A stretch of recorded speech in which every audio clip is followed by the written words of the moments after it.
Bonjour à tous, bienvenue à cette webconférence qui fait partie du premier forum de l'attractivité touristique organisé par Seine-Maritime Attractivité. Je suis Xavier Prévota, directeur de Seine-Maritime Attractivité, qui est l'agence, comme son nom l'indique, d'attractivité du département, avec deux missions principales, l'accompagnement des porteurs de projets et faire briller, faire rayonner les offres de notre département. Cette série de webconférences s'inscrit dans un forum qui est justement là pour contribuer à l'accompagnement des porteurs de projets. C'est très important pour notre agence, sa priorité. Là, nous avons organisé 7 thématiques différentes, 7 webconférences différentes qui s'étalent sur 3 journées. Le but étant d'apporter un éclairage, un certain nombre d'éléments concrets à la communauté touristique, à la filière touristique, qui entre dans le cadre d'un des 3 axes d'intervention de l'agence, puisque Seine-Maritime Attractivité œuvre en matière d'attractivité résidentielle, d'attractivité des entreprises et bien sûr d'attractivité touristique, à laquelle on s'adresse avec ce premier forum organisé en 2021. Je vais laisser la parole dans quelques instants à Kim et Pascal Vinault, que je remercie déjà pour sa contribution à notre manifestation. Pascal travaille pour ADN Tourisme, notre fédération nationale qui regroupe les offices de tourisme, les agences départementales et les comités régionaux du tourisme. Voilà, donc notre espoir, c'est vous apporter du concret pendant 1 heure. Ça va aller assez vite, mais vous allez avoir pas mal d'informations. Le thème, c'est le data tourisme, la donnée dans la filière touristique, son importance, ses enjeux. N'hésitez pas à poser quelques questions par le module de conversation que nous surveillerons et nous essaierons de répondre en direct à vos interrogations. Voilà, le contexte est très compliqué, très oppressant, mais ça y est, on commence à savoir qu'à partir de mi-mai, depuis hier soir, on le sait, tout va pouvoir redémarrer. C'est notre espoir, c'est que ça démarre ensuite le plus vite possible et qu'on puisse retrouver des conditions de travail et exercer nos métiers de manière un peu plus habituelle. Voilà, je cède la parole à Hakim qui va vous donner un peu plus de détails et bonne webconférence à tous. À très bientôt. Merci Xavier, bonjour tout le monde. Merci d'être parmi nous pour cette nouvelle conférence. Effectivement, placée sous une thématique assez innovante, data tourisme, cercle vertueux pour le secteur touristique. Aujourd'hui, nous allons parler des enjeux qui concernent la data, la donnée, pour ceux qui ne sont pas familiarisés avec ce terme, de la collecte à la diffusion.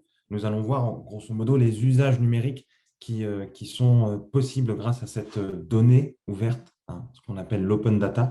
Et c'est Pascal Vinault, responsable des projets numériques et innovation au sein de la Fédération ADN Tourisme, qui va se charger de nous préciser un petit peu tout cela.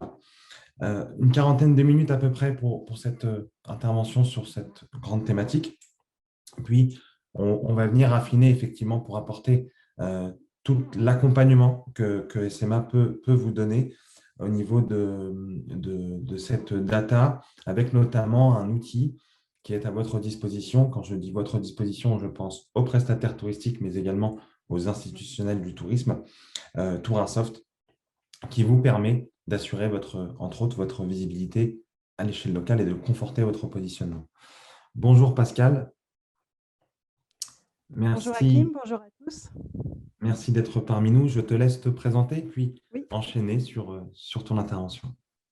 très bien. Bonjour, bonjour à tous. Donc, tu as déjà dit l'essentiel et Xavier également. Donc, je suis Pascal Vinault. Je travaille pour la Fédération ADN Tourisme depuis quelques années maintenant à la Fédération des organismes institutionnels du tourisme et je suis en charge des sujets liés au numérique et depuis quelque temps à l'innovation puisque ces deux sujets qui sont souvent très liés et je m'occupe de l'animation du dispositif Data Tourisme depuis sa mise en place en 2017. Donc je vais vous faire une présentation générale du sujet de l'open data et un peu plus particulièrement de data tourisme et de la manière dont vous, office de tourisme et prestataires touristiques, vous êtes impliqués dans cette démarche, ce que ça vous apporte et ce que vous pouvez vous apporter à ce dispositif national. Je vais partager mon écran. Hop. Normalement, vous devriez le voir. Parfait. Ça marche. C'est bon? Super. Alors, on est parti. Donc, quelques infos clés pour que vous compreniez bien de quoi on va parler ce matin. Data Tourisme, c'est la plateforme nationale publique et collaborative qui agrège les différentes bases de données d'information touristique en France, donc l'information touristique publique, et qui les met à disposition des startups et d'autres réutilisateurs, entreprises, collectivités, associations, en open data à travers un guichet unique national. Depuis l'année passée, Data Tourisme, c'est aussi une plateforme qui apporte des services à valeur ajoutée aux territoires et aux utilisateurs. 3 exemples clés. Les données qui arrivent dans Data Tourisme, qui sont issues de vos bases de données, sont automatiquement traduites en anglais. Ces mêmes données sont enrichies grâce à un croisement d'autres bases de données qui permet par exemple de récupérer des photos. Et la qualité même de ces données, on en parlera tout à l'heure, va bientôt être améliorée puisque dans le courant de cette année, une brique complémentaire va être mise en place permettant d'apporter un monitoring sur la qualité de toutes les données qui sont agrégées sur cette plateforme. Data Tourisme, c'est aussi une ontologie appliquée aux données du tourisme. Alors, on reviendra sur ce terme un petit peu barbare tout à l'heure. C'est un format universel, interopérable, qui permet de fonctionner dans une logique de standardisation des données et qui permet de proposer un schéma pour décrire la donnée du tourisme à l'échelle nationale. Je détaillerai ça tout à l'heure. Data Tourisme, c'est enfin un écosystème global qui permet aux producteurs de données touristiques, donc les entreprises touristiques et par ricochet les offices de tourisme, les ADT, CDT et les CRT, de travailler tous ensemble sur les problématiques de collecte, de saisie, de mise à jour de l'information et de diffusion à des tiers pour exposer la donnée sur Internet notamment. Et pour animer cet écosystème, cela se traduit par des groupes de travail multi-réseaux, des démarches collectives, des partages de bonnes pratiques d'un territoire à l'autre et des collaborations avec le privé, avec les porteurs de projets, les startups, pour développer l'innovation numérique à partir des données touristiques. Tout ça constitue un cercle vertueux pour le secteur touristique. C'est l'objet de la conférence d'aujourd'hui et c'est toutes ces briques mises bout à bout qui constituent ce cercle vertueux. Le contexte général, juste pour vous parler très rapidement d'open data, les textes fondateurs, donc 1978, ça date un petit peu maintenant, la loi sur la protection des données personnelles et la notion de liberté d'accès aux documents administratifs. 2011, la création d'Etalab, qui est l'instance liée à spécifiée sur l'open data au niveau du gouvernement, donc création du portail data.gouv et de la licence ouverte. Sont arrivées ensuite en 2015 la loi Walter qui évoque la gratuité des informations publiques et de leur réutilisation. Puis une grosse étape en 2016 avec la loi pour une république numérique dont vous avez sûrement entendu parler, la loi Le Maire qui clarifie les obligations d'open data pour les organismes chargés d'une mission de service public dont vous faites partie de ce périmètre. Et enfin en 2018, le RGPD qui est indirectement lié, mais qui traite la réglementation de la diffusion des données à caractère personnel. La loi pour une république numérique, c'est le sujet le plus important qui acte la nécessité d'ouvrir toute donnée ou document produit ou reçu dans le cadre d'une mission de service public. Donc, quand on est un office de tourisme ou une agence d'attractivité, un CRT, chargé d'une mission de service public, on est dans cette obligation de publier les données que l'on produit ou que l'on reçoit. Donc, Data Tourisme entre dans ce périmètre. Pourquoi on fait de l'open data? Dans un souci de transparence, transparence vis-à-vis des citoyens notamment, donc ça c'est le cadre général politique, dans une volonté aussi de débattre et de participer, de susciter des idées, dans une logique de coopération publique-privée, et là on est vraiment dans le cœur de Data Tourisme, et dans une logique d'innovation, accélérer la création de services innovants, et vous allez voir dans les exemples après que Data Tourisme est vraiment là pour ça aujourd'hui sur le secteur du tourisme. Très vite, la définition d'une donnée ouverte, et après on entrera dans le vif du sujet. Donc une donnée ouverte, quand on parle de l'ouverture de données et d'open data, On parle de données qui existent déjà, qui sont plutôt brutes. Donc, ce n'est pas de la donnée qui est enrichie, marketée, etc. C'est de la donnée brute qui est mise à jour régulièrement et qui est lisible par une machine. Ça, c'est le sujet le plus important. Open data égale données dans un format qu'une machine est capable de lire, accessible à tous, dans des formats ouverts, sans discrimination et sans coût d'utilisation. Donc, vous voyez sur le schéma, un document qui contient une donnée qui est diffusée en format PDF ne répond pas du tout aux enjeux de l'ouverture de la donnée, puisque le contenu du PDF n'est pas lisible spontanément par une machine.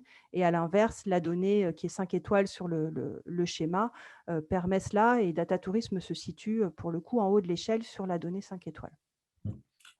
Ce qui est intéressant, Pascal, tu m'arrêtes si je me trompe, mais moi j'ai des prestataires sur le territoire et on a des institutionnels aussi parmi nous. Parfois, on est confronté à cette réflexion, mais qu'est-ce que c'est finalement le data tourisme? Et mes données, comment je sais qu'elles sont protégées? C'est tout ton propos.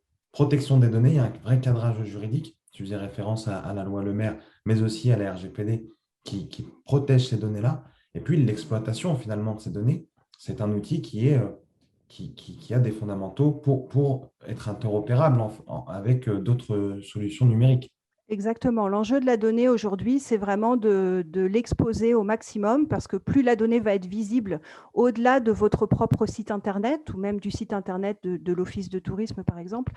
Aujourd'hui, il n'y a pas suffisamment de visiteurs qui viennent consulter un site ou deux sites pour que ce soit efficace.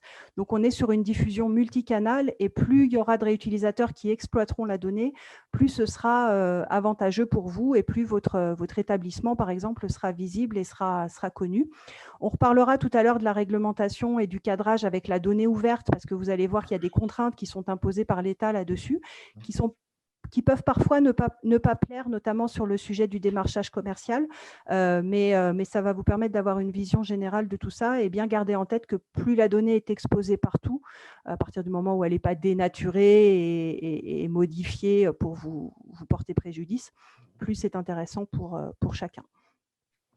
Je continue sur le constat initial pour vous expliquer pourquoi on a mis en place cette plateforme Data Tourisme. Sur la carte que vous voyez là, c'est les différentes bases de données d'information touristique en France. Il y en a plus d'une trentaine qui sont produites au quotidien donc, par les organismes institutionnels. Donc souvent, c'est les offices de tourisme qui travaillent avec les CDT, voire les CRT, pour créer des bases de données qu'on appelle systèmes d'information touristique, et qui sont tantôt à l'échelle d'une région, tantôt à l'échelle d'un département, parfois même à l'échelle d'une métropole.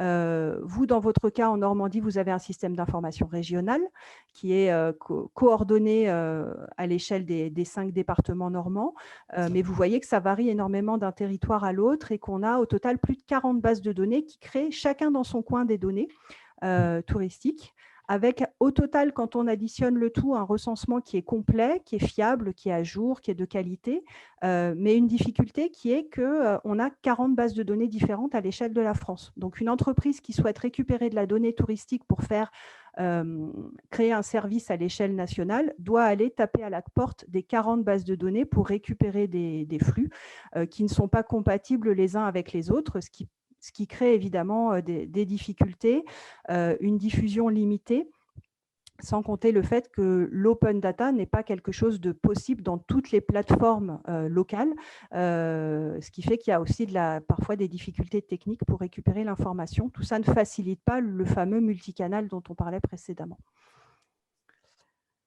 Donc, pourquoi Data Tourisme a été mis en place? D'abord, pour aider les territoires à répondre à leurs obligations d'open data. Donc, certains avaient mis en place des portails open data à l'échelle de la région, du département.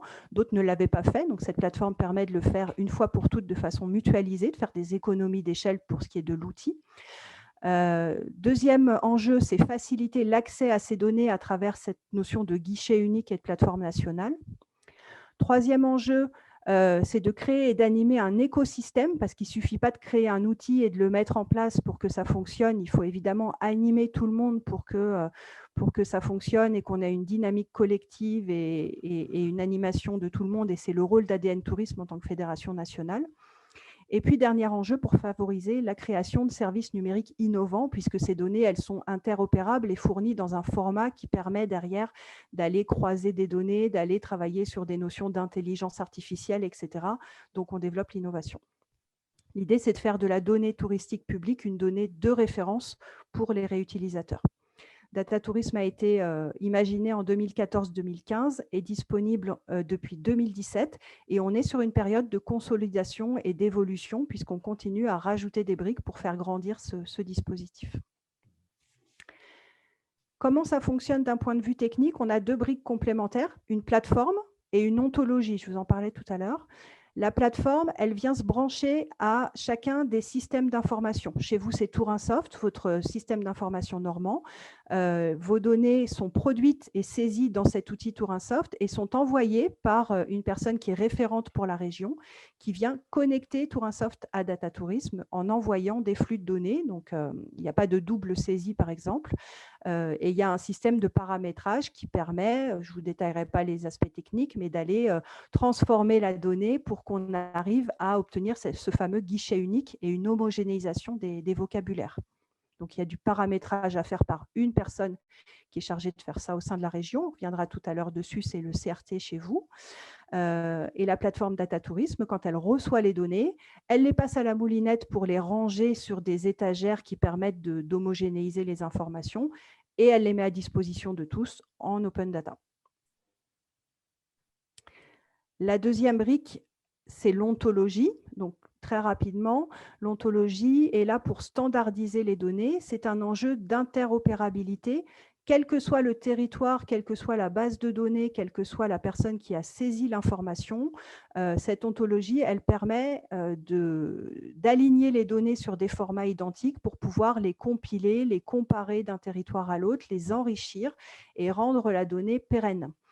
C'est vraiment ce qui permet le guichet unique. Pour ceux qui sont dans le secteur du tourisme depuis quelques années, vous avez peut-être connu la norme Tourin France qui existait il y a quelques années. On est un petit peu sur le même principe, sauf que la technologie a évolué. Aujourd'hui, ça s'appelle du web sémantique, mais grosso modo, on est sur un principe de norme qui permet d'harmoniser les données. Et on a une ontologie qui est composée d'un schéma de données. Donc, comment on décrit une donnée touristique? On va lui donner un nom, une géolocalisation, une thématique, toute la liste des critères qui décrivent une donnée. Et on a à côté de ça un thésaurus qui permet de décrire tout le vocabulaire qui a été choisi à l'échelle nationale pour décrire une donnée. Et c'est vers ce format-là que les données sont transformées.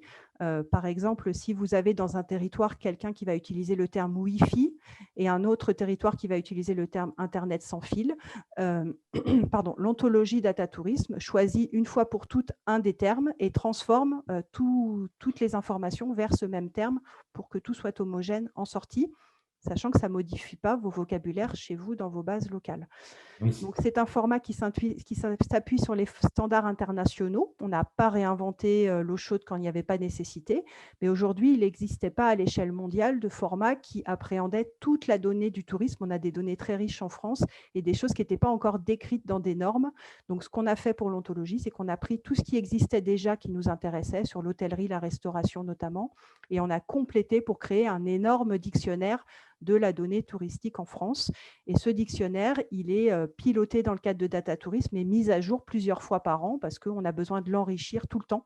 Il y a des nouveaux termes qui existent, des nouvelles activités, des nouveaux types de données qu'on a besoin de rajouter. Et l'idée, c'est que ce format puisse être adopté par tous.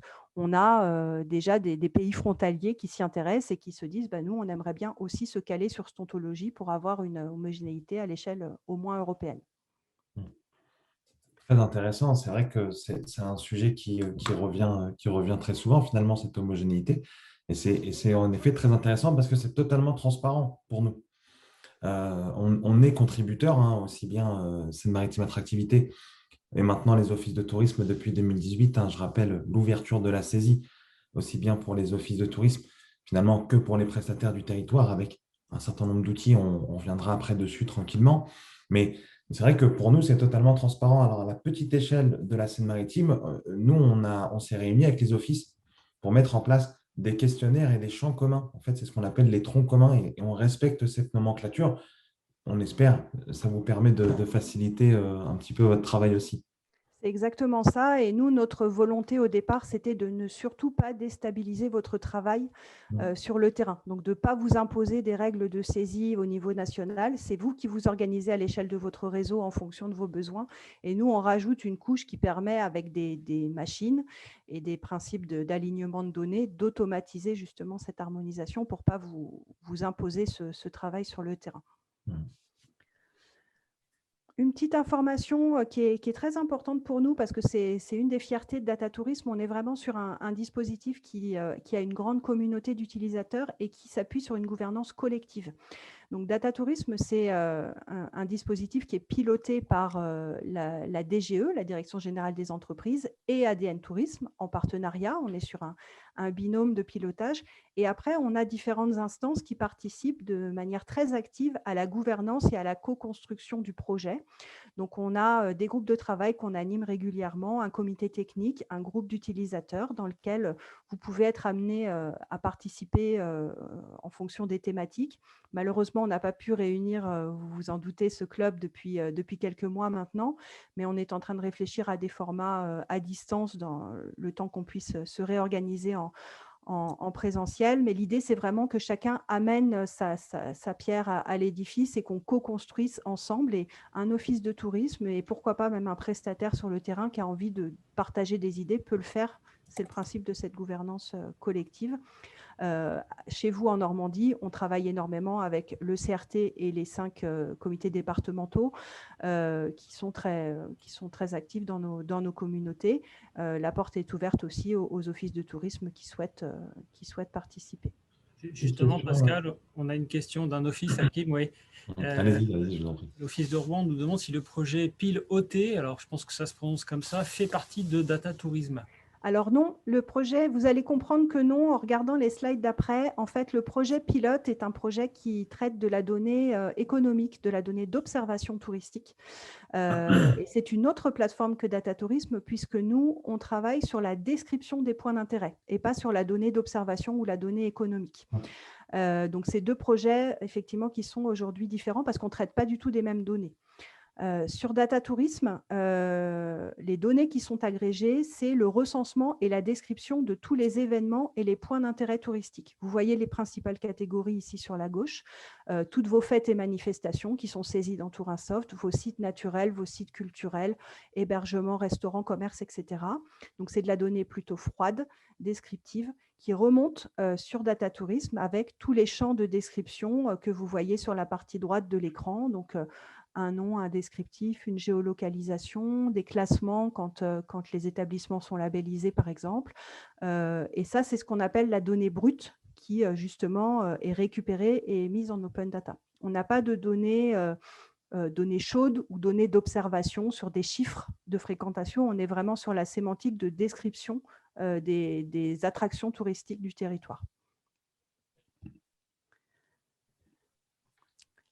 Les participants à Data Tourisme aujourd'hui, eh bien, on est fiers de confirmer que toute la France métropolitaine aujourd'hui est couverte par Data Tourisme. Donc, vous voyez ici les noms des principaux fournisseurs de données à l'échelle régionale ou départementale. Quand on additionne tout ça, on a une belle carte de France qui est bien remplie. Chez vous, en Normandie, on a 17 500 points d'intérêt qui sont publiés par la Normandie. Et si on zoome un petit peu plus en Seine-Maritime, c'est 1609 points d'intérêt qui sont publiés avec une majorité d'événements, fêtes et manifestations, des points d'intérêt et des itinéraires. Donc, on est à 1609 plus 1487 plus 407 pour votre territoire. Ce qui est nouveau aussi sur le périmètre des données, c'est que, comme je vous disais en introduction, aujourd'hui, il y a des enrichissements de données qui sont proposés à travers la notion de multilingue, puisque toutes les données sont traduites en anglais. Donc, si vous publiez des données que vous n'avez pas vous-même traduites, la machine les traduit avec un logiciel de traduction automatisé et vous allez très bientôt pouvoir récupérer ces traductions de façon très simple en les téléchargeant, ce qui va vous être aussi utile pour votre propre usage. Donc, ça, c'est quelque chose qui va être mis en place dans les prochains mois. Et puis, les données sont aussi enrichies avec des photos, puisqu'il existe une grande base de données qui s'appelle Wikidata. C'est l'équivalent de Wikimedia, mais qui gère du média. Data Tourisme est connecté à cette plateforme, ce qui fait que quand on a un site patrimonial, par exemple, qui existe sur Wikidata, la machine vient récupérer les photos pour les associer à la fiche Data Tourisme, pour qu'un réutilisateur qui récupère une donnée puisse aller aussi récupérer la photo simplement s'il le souhaite. Donc là aussi, on est bien à l'échelle de Data Tourisme. Ce n'est pas des données qui sont injectées dans votre base de données. On reste sur la plateforme nationale, mais vous pouvez en profiter si vous le souhaitez. Quelques chiffres clés. Donc on a fait cette infographie il y a 15 jours. Elle est déjà obsolète puisqu'on a passé les 360 000 points d'intérêt disponibles aujourd'hui à l'échelle de la France. 4 000 réutilisateurs. Donc un réutilisateur, c'est une entreprise, une start-up, un média qui va venir télécharger les données pour la diffuser sur son application ou sur son site Internet. Et on a beaucoup d'applis qui se créent et de sites qui viennent s'alimenter par Data Tourisme. Donc, on est très fiers de ces chiffres-là, avec une couverture totale de la France, un petit bout de la Corse, mais pas encore toute la Corse, et on attend impatiemment les Outre-mer qui sont dans les starting blocks et qui vont bientôt nous rejoindre. Super.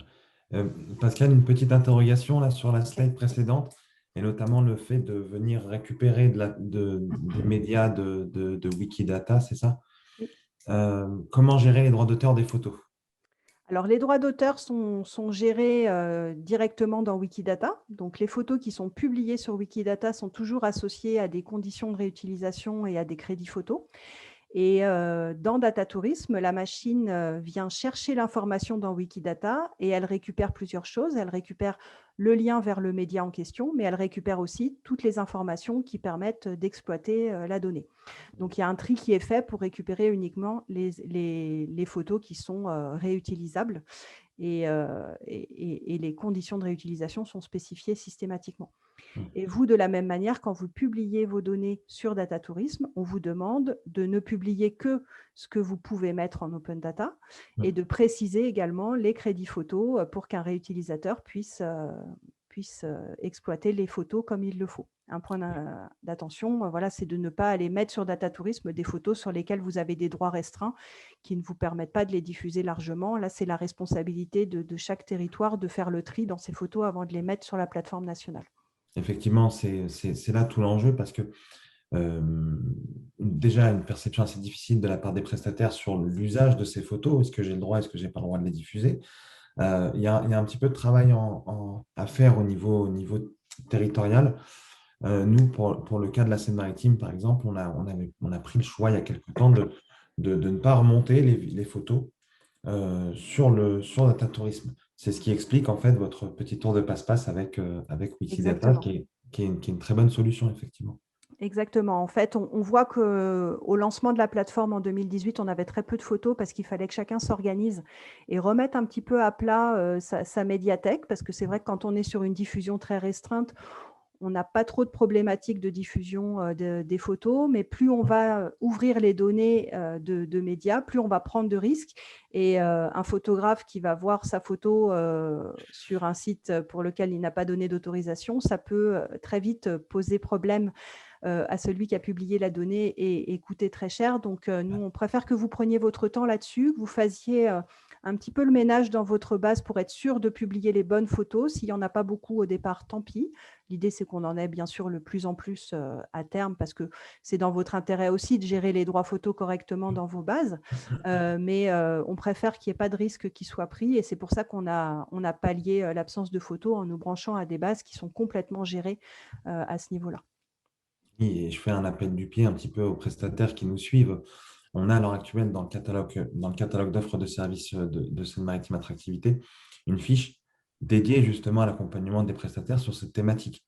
On est en capacité de les accompagner, d'aller sur place, de prendre les photos de qualité professionnelle, de les aider aussi sur la rédaction de contenu, etc. Et puis en repartant, ils ont un petit package clé en main, quoi.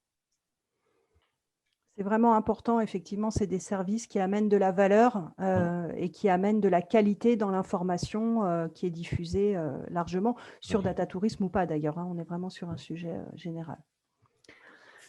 Si on se place du point de vue du réutilisateur et de l'entreprise qui va venir récupérer la donnée, il a deux possibilités. Donc, Datatourisme, c'est une plateforme qu'on appelle B2B2C. Il n'y a pas de portail Internet sur lequel un touriste peut aller regarder tous les points d'intérêt touristique de France. Ça n'existe pas encore, géré par nous en tout cas. Nous, on met à disposition des fichiers et les entreprises viennent télécharger ces fichiers pour les injecter dans leur site web, pour faire court. Et pour récupérer ces fichiers, les entreprises peuvent soit se connecter sur la plateforme Datatourisme, où on leur offre un certain nombre de services, soit récupérer la donnée sur le portail du gouvernement, data.gouv.fr, avec des formats qui sont différents. Donc, chacun trouve midi à sa porte en allant s'adresser à l'un ou à l'autre. Dans les deux cas, on est sur de la donnée en open data qui est disponible sous licence ouverte. La licence ouverte, je vous laisserai lire en détail la slide et les détails, mais il faut juste avoir en tête que c'est une licence qui est imposée par l'État, qui est très permissive et qui permet par exemple à une entreprise de récupérer un fichier pour faire du démarchage commercial. Donc ça, c'est un peu dommage, mais c'est comme ça. La seule obligation qu'a une entreprise qui exploite les données en open data, c'est de citer la source obligatoirement. Donc une entreprise qui récupère vos données et qui ne vous cite pas comme fournisseur de données, il n'est pas en phase avec la licence et il est obligé également de citer la date de mise à jour de la donnée pour éviter qu'on ait une boîte qui récupère un fichier une fois dans l'année et qui ne le met jamais à jour. Et vous savez que dans vos bases, les données peuvent vite être obsolètes, surtout en ce moment avec des établissements fermés ou des fêtes et manifestations annulées. Donc l'entreprise est obligée d'annoncer la date à laquelle il a mis à jour. Ça le responsabilise sur la fraîcheur de données. Obligation de citer la source, obligation de citer la date de mise à jour, mais ça s'arrête là. Tout le reste est possible, sous réserve de respecter les questions de propriété intellectuelle liées aux photos notamment. Pour ce qui est de la réutilisation des données, aujourd'hui, donc 4000 réutilisateurs réguliers, start-up, entreprises, collectivités, associations, PME, grands groupes, qui récupèrent les données quotidiennement et qui les injectent sur leurs différents outils pour créer soit des outils de découverte d'une destination, des outils également d'agenda touristique. Que faire autour de chez moi? Je me géolocalise, on me dit qu'il y a une fête et manifestation à 3 km, un musée à 4 km, avec l'adresse, l'itinéraire, etc.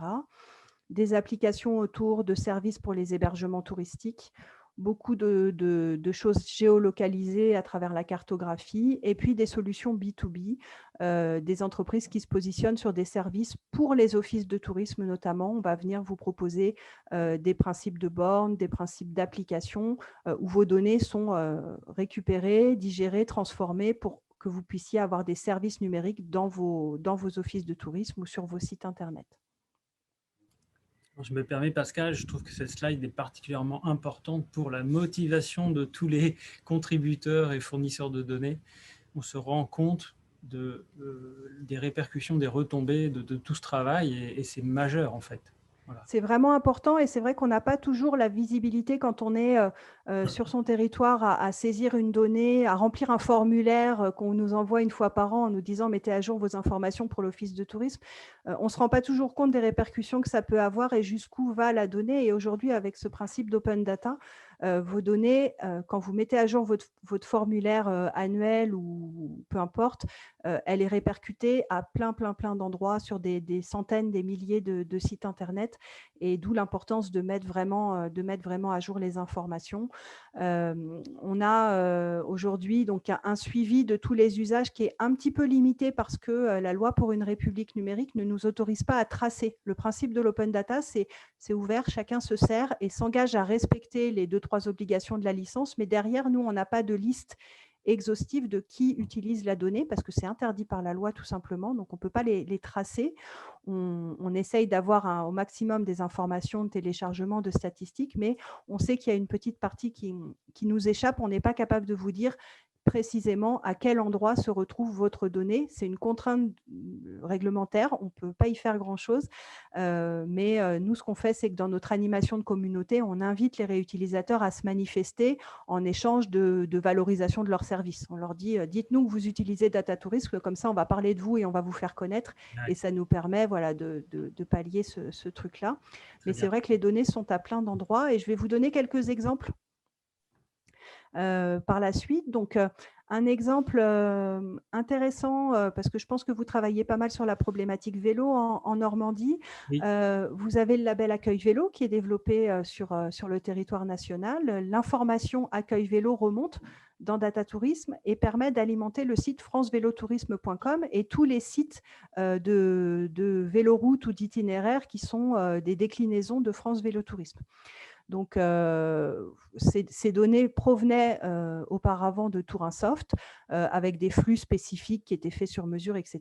Aujourd'hui, France Vélo Tourisme est connecté avec Data Tourisme, ce qui permet d'automatiser un certain nombre de choses. Et chaque territoire a la possibilité de switcher des flux anciennement systèmes d'information vers les flux Data Tourisme, ce qui vous libère du temps et demande moins de travail du côté de chacun.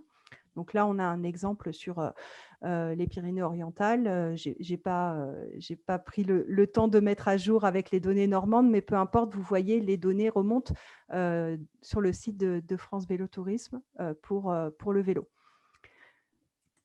Un deuxième exemple à l'échelle nationale qui est la carte interactive. Je pense que vous en avez entendu parler l'année dernière puisque c'est quelque chose qui s'est fait dans le cadre de la gestion de la crise et du premier déconfinement avec une volonté de l'État de travailler avec les offices de tourisme et les départements régions pour mettre à jour toutes les informations et permettre de donner des infos les plus fraîches possibles aux réutilisateurs pour qu'ils puissent réorganiser leurs déplacements. On était à l'époque de l'été dernier où on pouvait partir en vacances. Et on a créé, dans le cadre du plan de relance, une carte nationale interactive en partenariat avec Atout France et l'IGN qui permet de récupérer dans Data Tourisme des informations sur tous les points d'intérêt qui étaient ouverts, fermés, reprenaient une activité et qui précisaient les modalités d'accueil du public. Donc, les spécificités de pour le moment, il faut obligatoirement réserver ou rassurez-vous, il y a tel type de désinfection qui est faite quotidiennement. Donc, des champs texte un peu plus libres qui permettent de rassurer la clientèle, qui a été beaucoup utilisée par les territoires et qui continue à l'être aujourd'hui. Ce qui permet d'avoir cette carte nationale qui est aussi relayée sur le site tourisme.fr, le site des offices de tourisme en France. Et ça, c'est un système qui continue évidemment aujourd'hui à être mis à jour et que nous vous invitons à continuer de mettre à jour du mieux que vous le pouvez pour que l'on puisse informer les réutilisateurs dès que les déplacements seront à nouveau autorisés. Un autre exemple, vous regarderez un peu plus en détail quand vous aurez les slides, c'est des startups, voilà, SoYouTrip par exemple, mais il y en a plein d'autres qui proposent des apps qui permettent d'aller organiser ses vacances, créer des itinéraires, découvrir les différents points d'intérêt des territoires. Il en existe de plus en plus. Celui-ci est un exemple, vous irez regarder. Deux exemples également de startups qui se lancent là actuellement, qu'on est en train de suivre de près parce qu'on arrive à atteindre des usages assez innovants. Une première startup qui s'appelle Test It For You, dont vous allez entendre parler dans pas très longtemps. Ils s'apprêtent à sortir leur application. C'est un réseau social qui prend le meilleur d'Instagram, de YouTube, de TikTok, de Twitter, de tout ça pour faire une appli qui permet de partager des avis sur des expériences touristiques au format vidéo. Donc, en fait, on est sur un peu l'équivalent de TripAdvisor, sauf qu'au lieu d'avoir du texte et des photos, on a des personnes qui sont sur place, qui se baladent en forêt et qui vont aller filmer pendant 30 secondes leur expérience et la partager avec un système derrière de modération qui est assez intéressante, où on est sur du partage d'expériences positives. Et les points d'intérêt qui alimentent cet outil, c'est Data Tourisme. Donc, en fait, la machine prend les POI de Data Tourisme et les internautes qui téléchargeront cette appli pourront aller se connecter à la fiche de tel restaurant ou de telle forêt et poster sa propre photo d'expérience qui sont des vidéos courtes de 20 à 30 secondes. C'est quelque chose d'assez innovant qui nous semble assez intéressant à suivre.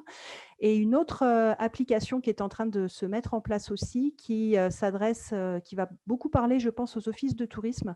C'est une entreprise qui crée des cartes augmentées. Donc, en fait, les cartes papier que vous avez l'habitude de réaliser régulièrement et de distribuer dans vos offices de tourisme, parce que ça répond encore aujourd'hui beaucoup à une demande, ce service permet de rajouter une couche de réalité augmentée sur les cartes papier. Donc, en fait, l'utilisateur a sa carte papier et comme vous voyez sur l'image, avec sa tablette ou son smartphone, il va venir scanner la carte et récupérer des contenus médias, des vidéos, des audios, des contenus en 3D. Et toutes ces informations-là sont piochées aussi dans Data Tourisme pour voir qu'à 5 km à l'ouest, vous avez tel musée et ça va lancer des informations. Donc, on est sur une augmentation de la carte papier.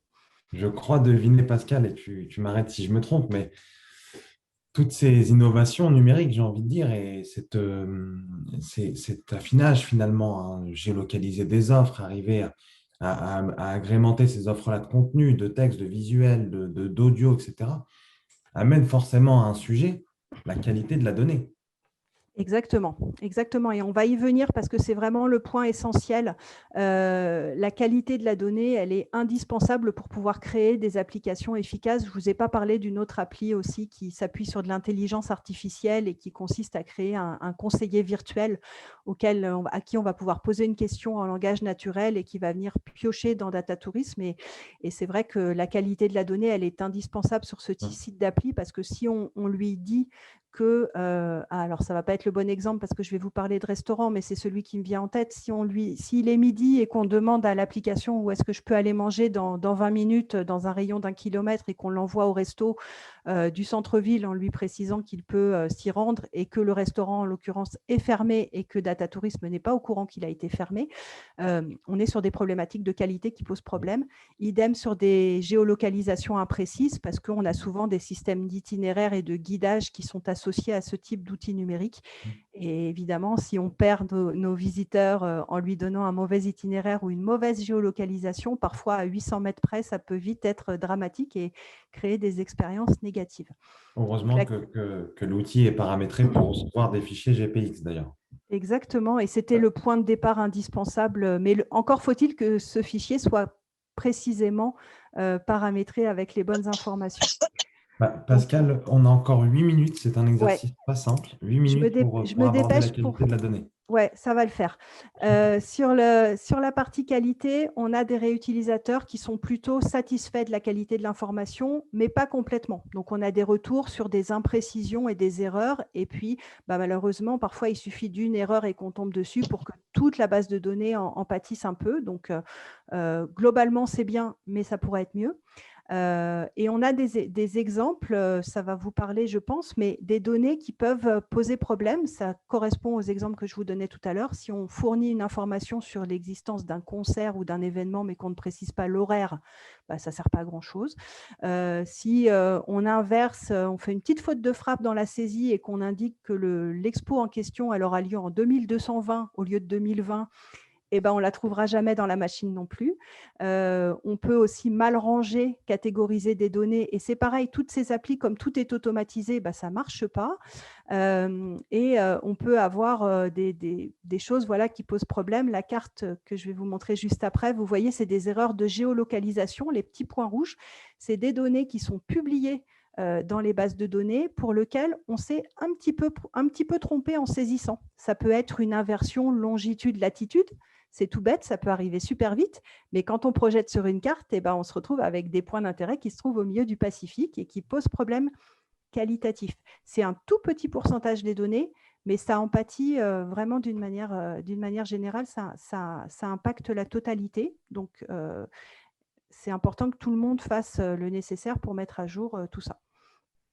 Et c'est un travail local. Nous, on anime au niveau national et après, c'est chaque réseau qui met en place des groupes de travail pour que chacun aille dans une démarche de progrès. Et puis, bien sûr, la petite faute de frappe, elle existe et elle existera partout. C'est des êtres humains qui saisissent. Et nous, derrière, on met en place des briques. Je vous parlais tout à l'heure d'un monitoring qualité. Ce qu'on va faire, c'est pouvoir identifier ces erreurs et vous mettre un petit bouton rouge qui clignote en disant « Attention, là, il y a probablement une erreur. Allez voir et allez la corriger » pour qu'on puisse travailler ensemble sur cette amélioration. Et du coup, pour conclure, ce qu'on attend, nous, à l'échelle nationale, la manière dont on souhaite embarquer tout le monde dans cette aventure de l'open data, c'est en vous demandant d'aller publier un maximum de données, parce que plus il y en a, plus il y aura de réutilisation, et on est vraiment dans ce cercle vertueux dont on parlait tout à l'heure. Plus la France sera couverte, plus il y aura d'entreprises qui s'intéresseront aux données. de décrire les données le plus précisément possible. Plus vous donnerez de précision, plus il y aura d'intérêt pour les réutiliser. De participer à toutes ces réflexions autour de la qualité, donc que ce soit à l'échelle nationale pour ceux qui participent au groupe et puis qu'il y ait des répercussions localement dans vos groupes de travail, donc travailler localement là-dessus. Et puis de travailler aussi en relation avec toutes les entreprises et les startups dont je vous parlais. C'était juste quelques exemples tout à l'heure. Mais nous, on essaye d'identifier des territoires pour faire des expérimentations avec eux, pour tester le développement de ces applis. Et bien évidemment, votre territoire est le bienvenu pour participer à ça. Si vous identifiez des thématiques ou des startups qui vous intéressent et qui pourraient utiliser la donnée de Data Tourisme, on se met tous en contact et on s'organise pour développer tout ça. C'est vraiment l'idée de partager, d'engager une démarche de progrès et de co-construire collectivement. C'est vraiment l'état d'esprit de ce projet. Nous, on est un peu chef d'orchestre, on anime tout ça, mais le rôle de chacun est super important. Et voilà, j'ai terminé et je n'ai même pas mangé les 8 minutes qui restaient. Parfait, on a encore un peu de temps éventuellement pour quelques questions. Si les participants ont quelques questions, n'hésitez pas. Merci beaucoup, Pascal. C'est une présentation effectivement. Avec plaisir. Je suis allée vite. Je suis désolée, il y avait plein d'infos, mais c'est vrai que c'était… Oui, mais c'était vraiment l'idée de mettre un coup de projecteur là-dedans et c'était hyper intéressant parce qu'on y voit plus clair. On y voit plus clair sur le potentiel de cet outil-là, tout ce que ça peut nous offrir en tant que prestataire, en tant qu'institutionnel du tourisme.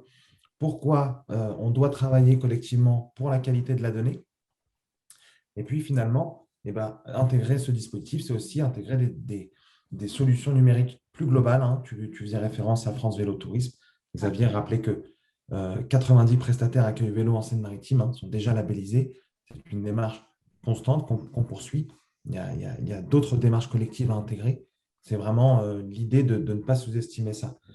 En attendant d'éventuelles questions, je te propose d'arrêter ton partage d'écran. Moi, je reprends la main sur… C'est bon. Merci beaucoup.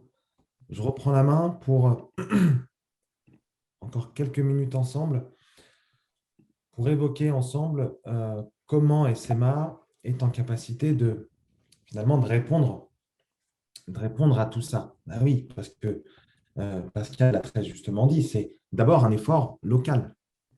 Et en Seine-Maritime et de surcroît en Normandie, la base qui est référente sur ce sujet-là, c'est Tourinsoft. Donc, une première question à laquelle on peut répondre, qu'est-ce que Tourinsoft? C'est une base de données normande gérée par ce qu'on appelle un consortium, c'est-à-dire le CRT Normandie plus les 5 départements normands. Qui dit gestion dit aussi cadrage. Ça permet également d'avoir tout le socle juridique. On évoque très souvent ensemble, les prestataires touristiques qui nous suivent et les institutionnels savent de quoi on parle quand on parle de conditions générales d'utilisation. On vient amener en fait un maximum d'encadrement juridique pour simplement soulager finalement les prestataires et leur éviter à terme quelques soucis. On évoquait les photos, c'est une brique parmi tant d'autres champs qui sont effectivement parfois un peu litigieux. Un outil qui alimente de nombreux sites et applications. Pascal, je crois que ta présentation a été forte dans ce sens-là. Et puis, un grand nombre de prestataires touristiques. Tu as évoqué plus de 3500 prestataires et entre autres POI, événements, etc., qui étaient dans la démarche. On en a à peu près 4000 recensés en base. Il y a encore un petit effort à faire. Intégrer la base de données touristique, c'est aussi avoir un socle commun qui répond finalement à toutes les typologies de prestataires. On va avoir des hébergeurs type hôtelier, l'hôtellerie de plein air, je pense au camping et aux heures de camping-car, les gîtes et chambres d'hôtes, qui sont également un gros volume de cette base de données. On référence également, grâce à un travail de partenariat, l'ensemble des gîtes de France remonte à travers cette base de données normande. Ce sont tous les circuits pédestres, à vélo, etc., d'itinérance en Seine-Maritime, les prestataires de loisirs et d'activités. Grosso modo, tout le monde est valorisé dans cette base. Et ça, c'est important de le souligner. Vous allez avoir l'élément qui va répondre à votre besoin. Qui est concerné? Tous les prestataires touristiques et de loisirs. Je l'ai dit précédemment, on parle aux hébergeurs, on parle aux activités de loisirs et aux prestataires d'activités. mais aussi les offices de tourisme et les territoires. Et vous allez voir comment l'accompagnement des SMA, finalement, se déroule en fonction de la typologie des prestataires que l'on a ou des partenaires. Prestataires touristiques et de loisirs, c'est l'avantage pour vous de vous assurer une visibilité multicanale. On l'évoquait avec Pascal tout à l'heure. Le digital, ça n'est rien d'autre que l'ouverture finalement des différentes portes d'entrée qui nous amènent vers notre prestation. Qu'on soit hébergeur ou activité ou prestataire de loisirs, c'est la même problématique à laquelle on est confronté. Comment être visible sur le digital? La base Tourinsoft vous offre déjà une première porte d'entrée non négligeable. Pourquoi? Parce qu'on évoquait la remontée sur l'échelle locale à travers les offices de tourisme. On évoquait la remontée sur l'échelle des départements à travers ces maritimes attractivités. Et puis, la remontée sur le site du Comité régional du tourisme de Normandie. À E3, indéniablement, on est à plusieurs millions de sessions à l'année. C'est quand même pas rien. Et là, on n'est pas encore sur l'échelle data tourisme. On n'est pas encore sur l'exploitation de toute cette donnée. On est vraiment sur des échelles locales finalement. Disposer d'un outil intuitif pour mettre à jour vos informations. Pascal, tu faisais référence aux mises à jour annuelles qu'on envoyait encore il y a quelques années. Maintenant, il y a un nouvel outil, l'Extranet Vite, qu'on déploie de plus en plus avec les offices de tourisme partenaires qui ont intégré cette démarche d'ouverture de la saisie à destination des prestataires. L'objectif de cet outil, c'est de faciliter l'intégration de la donnée sur la mise à jour de leurs données. Pourquoi? Parce que chaque prestataire qui rentre dans cette démarche aura un login et un mot de passe qui vont lui permettre tout simplement d'aller autant qu'il voudra sur l'outil pour mettre à jour sa donnée. Une grosse valeur ajoutée en période de Covid. Parce que ma prestation est fermée, comme tu l'indiquais. Ma prestation est fermée. Je dois fermer plus tôt. Ce sont autant d'informations qui doivent être portées à la connaissance du touriste. C'est vrai, si je peux compléter, Hakim, nous, on constate qu'il y a un certain nombre de prestataires qui ont maintenant le réflexe d'aller mettre à jour leur page Google My Business et ou leur page Facebook sur ces informations-là. Mais aujourd'hui, je pense que c'est au moins aussi important de mettre aussi à jour sur Tourinsoft et sur cet extranet vide parce que la réutilisation des données, alors c'est sûr que Google, on a l'impression que la fiche, elle est vue par des millions de gens et c'est le cas, mais finalement, également sur les données qui sont dans le SIT. Donc, c'est au moins aussi important, je pense, de mettre à jour ces 2-3 canaux. Et on voit que beaucoup de gens ont le réflexe d'aller mettre à jour Google et Facebook, mais un peu moins parfois le Tourinsoft. Donc, garder en tête ce point-là, c'est super important, je pense. D'ailleurs, tu fais un pont avec Google My Business qui est très intéressant parce que globalement, on est plutôt au fait de cet outil de Google. Grosso modo, il nous demande également de remonter un site Internet. Là, je pense à tous les prestataires qui n'ont pas de site Internet, qui ne sont pas encore dans cette démarche-là à l'heure actuelle. Profitez de vos échelles locales. Vous avez un office de tourisme, vous avez une échelle départementale, une échelle régionale. N'hésitez pas à remonter les fiches qui remontent sur les sites de ces institutionnels du tourisme pour venir implémenter votre fiche Google My Business. C'est déjà une première réassurance qu'on peut apporter aux touristes. Ces fiches existent. Ensuite, on le disait au démarrage, mais effectivement, un cadrage juridique qui vous permet d'être plus serein par rapport à toutes ces thématiques qu'on évoquait, les droits d'auteur sur les photos, etc. Et puis, enfin, participer à un projet commun pour valoriser la destination Seine-Maritime. Ensemble, on y arrivera. Ensemble, on arrivera à consolider un socle suffisamment fort, suffisamment puissant pour aller concurrencer d'autres destinations nationales ou internationales et donner encore un peu plus de force à tout cela. Donc ça, c'est pour la partie prestataire d'activité ou prestataire touristique d'ailleurs. On passe aux institutionnels du tourisme à travers les offices de tourisme et également les territoires. Eh bien, encore une fois, on va arriver sur un certain nombre d'éléments qui permettent finalement d'appréhender ce sujet un peu plus sereinement. D'intégrer la base de données Tourinsoft, c'est donner plus de force aux actions locales aussi. Avant l'ouverture de la saisie en 2018, on a été forcé de constater finalement que chaque territoire, chaque office de tourisme avait sa propre base de données. C'est un peu compliqué quand même. Parce que la puissance d'un office de tourisme, si on l'enlève de cette locomotive sénomarine et normande a fortiori, eh ben forcément, elle perd de sa force. Là, l'objectif de Tourinsoft, c'est de créer vraiment une émulsion à partir du local, quoi. Participer à un projet collectif, on le redit encore une fois, garantir la fiabilité des informations. Pascal insistait sur la qualité de la donnée, ça en est une partie prenante. L'ouverture de la saisie en 2018 a commencé à permettre vraiment une modification de la qualité de la donnée, de la fiabilité de la donnée. Je remercie également l'équipe qui est en place au sein de Seine-Maritime Attractivité.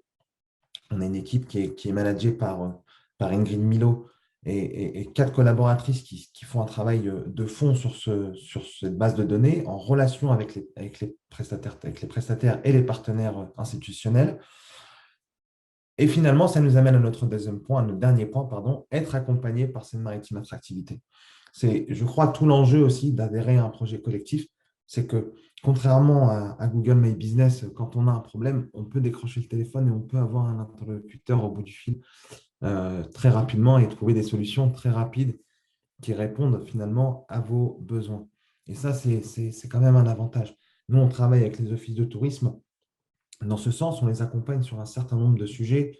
J'ai en tête l'extranet vide, j'ai en tête la saisie sur Tourinsoft, j'ai en tête les e-brochures, le volet e-marketing aussi que propose la base de données. Tout ça, c'est des briques qu'on vient ajouter supplémentaires et puis un travail de fond, comme je le disais, assisté par mes collègues du service data.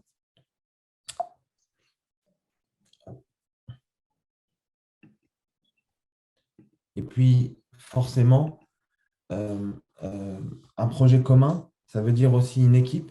Je tenais, alors je me permets un petit peu ce petit écart, mais je tenais également à passer un petit message à ma collègue Ingrid Milo, qui est malheureusement absente aujourd'hui. Je prends le relais sur le sujet. Elle nous rejoindra prochainement, hein, on l'espère de manière collective. Ce sera elle prochainement qui sera votre interlocutrice sur le sujet. Pour le moment, je vous laisse mes contacts, mes coordonnées. N'hésitez pas à m'envoyer vos demandes et on dispatchera au sein de l'équipe pour répondre au mieux à vos besoins. Merci Hakim, merci Pascal. On a une question, on en profite, il nous reste 2-3 minutes. C'est Florence Graal du département qui nous demande si tes musées départementaux et ENS sont-ils concernés par une intégration à Tourinsoft. Hakim, je vous laisse répondre. Oui, tout à fait.